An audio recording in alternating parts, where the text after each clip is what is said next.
வணக்கம் ஃப்ரெண்ட்ஸ், இன்றைக்கி நம்ம பார்க்க போகிறது கேரட் அல்வா. வாங்க இது எப்படி பண்ணுறதுன்னு பார்க்கலாம். இதுக்கு தேவையான இன்க்ரீடியன்ட்ஸ் ஸ்க்ரீனில் இருக்க நோட் பண்ணிக்கோங்க. நான் ஒரு 1/2 கிலோ கேரட் எடுத்திருக்கேன். அதை நல்லா கழுவிட்டு தோல் சீவி துருவி வச்சுருக்கேன். இப்போ அதை நம்ம நெய்யில் சேர்த்து வறுக்க போகிறோம். இப்போ இந்த நெய்யில் சேர்த்து வறுக்கிறதுக்கு முன்னாடி முந்திரி பாதாம் இதை அதே நெய்யில் சேர்த்து வறுத்து தனியாக எடுத்து வச்சுக்குவோங்க.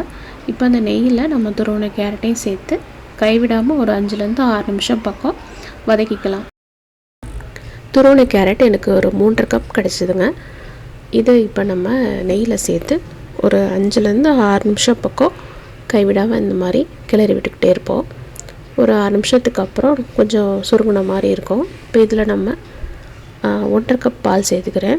1.5 கப் பால் கரெக்டாக இருக்கும்.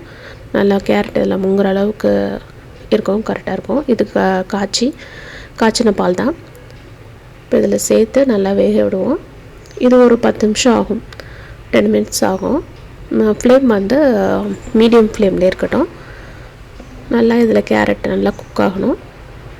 குக் ஆன பிறகு தண்ணி இதில் நல்லா வற்றுனதுக்கப்புறம் இந்த ஸ்டேஜ் வந்ததுக்கப்புறம் இதில் நம்ம சர்க்கரை சேர்த்துக்கலாம்.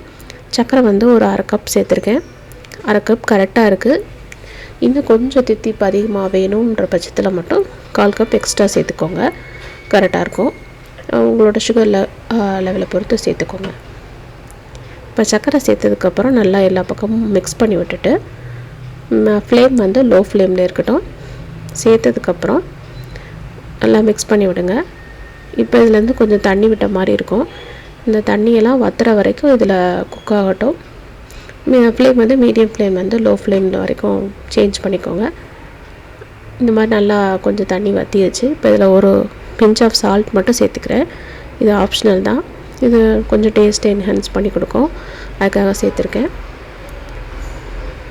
இந்த மாதிரி நல்லா தண்ணி வற்றுற வரைக்கும் நல்லா கொஞ்சம் கைவிடாமல் கிண்டிக்கிட்டே இருங்க. இது நல்லா வற்றி வந்துருச்சு. இப்போ இந்த ஸ்டேஜில் ஒரு ஸ்பூன் நான் வந்து ஏலக்காய் பொடி சேர்த்துக்கிறேன். ஏலக்காய் பொடியை சேர்த்து நல்லா மிக்ஸ் பண்ணி விட்டுக்கோங்க. இப்போ நல்லா சுருண்டு வந்துருச்சு. கேரட்டு நம்ம போட்டப்போ எவ்வளோ இருந்துச்சு, இப்போ நல்லா கம்மியாயிடுச்சு.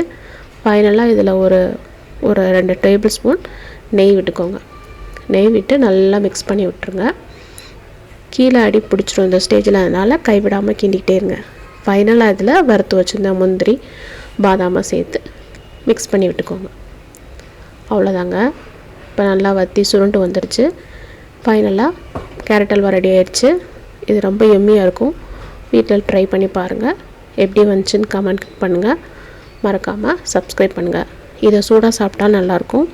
இல்லை இதில் ஃப்ரிட்ஜில் ஒரு 2 ஹவர்ஸ் வச்சுட்டு கூலான பிறகு ஃப்ரிட்ஜில் வச்சுட்டு சாப்பிட்டிங்கன்னா அதோட டேஸ்ட்டாக இருக்கும். ட்ரை பண்ணி பாருங்கள். வேறு ஒரு ரெசிபியோடு உங்களை பார்க்குறேன். அது வரைக்கும் பை ஃப்ரெண்ட்ஸ்.